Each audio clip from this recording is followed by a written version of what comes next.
बिस्मिल्लाहिर्रहमानिर्रहीम। अस्सलाम वालेकुम बच्चों, आज मैं आपको एक भिखारी की कामयाबी की कहानी सुनाने जा रहा हूँ। एक दफा का जिक्र है, किसी स्टेशन पर एक भिखारी भीख मांगता था। उसे भीख में रोजाना थोड़े बहुत पैसे मिल जाते थे, उससे वो अपना गुजारा कर लेता था। एक दिन उसके पास एक बिजनेसमैन आया। उसने उससे भीख मांगी तो बिजनेसमैन ने उसे कुछ भी नहीं दिया। उसने कहा, मैं भीख के बदले तुमसे कुछ लूंगा। उस भिखारी ने कहा, मेरे पास तो कुछ भी नहीं है। बिजनेसमैन ने कहा, फिर मैं आपको कुछ भी नहीं दूंगा। तो बिजनेसमैन वहां से चला गया, लेकिन उस बिजनेसमैन की बात उस भिखारी के ज़हन में चलती रही। थोड़े दिन उसने गौर किया और देखा कि स्टेशन के इर्द गिर्द बहुत सारे फूल लगे हुए हैं। उस भिखारी ने वहां से फूल तोड़ना शुरू कर दिए। वो रोजाना फूल तोड़ता, स्टेशन पर ट्रेन में जहां भी उसे लोग मिलते वो उन्हें फूल देता और फूलों के बदले कुछ पैसे ले लेता। लोगों को इतने सस्ते में जब फूल मिलते तो वो उसे उसके बदले पैसे दे देते। जब तक उसके पास फूल होते थे तब तक वो बहुत ज्यादा कमाई करता था। एक दिन वो बिजनेसमैन शख्स दोबारा उसी ट्रेन से उतरा। भिखारी ने उसे पहचान लिया। भिखारी भागकर उसके पास गया और भिखारी ने उसे फूल दिए। तो बिजनेसमैन ने उसके बदले उसे चंद पैसे दे दिए। बिजनेसमैन ने उसे पहचान लिया। बिजनेसमैन ने उसे शाबाश दी।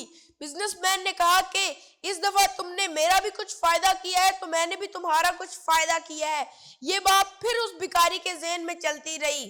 थोड़े दिनों बाद वो बिजनेसमैन फिर आया। तब वो भिखारी वहां पर नहीं था। भिखारी वहां से जा चुका था। पहले वो भिखारी सारी उम्र अपने आप को भिखारी समझता रहा था, लेकिन जब उसकी 2 दफा उस बिजनेसमैन से मुलाकात हुई, उसके बाद उसने भी अपने अंदर बिजनेस की सलाहियतें पाई।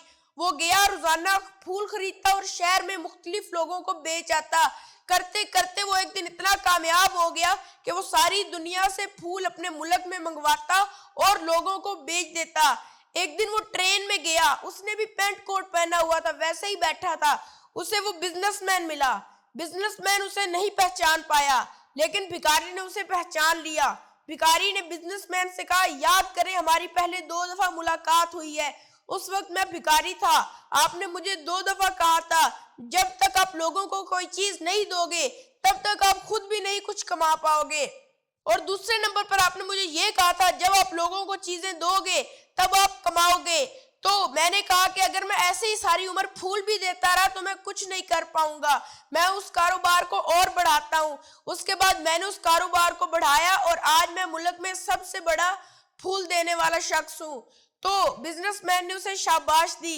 इस कहानी से हमें यह सबक मिलता है कि अगर एक भिखारी इतना कुछ करके एक कामयाब शख्स बन सकता है तो हमारे पास इतनी ज्यादा अपॉर्चुनिटीज हैं, इतने ज्यादा मौके हैं, हम तो उससे भी बड़े बन सकते हैं। हम तो बहुत बड़े बिजनेसमैन बन सकते हैं।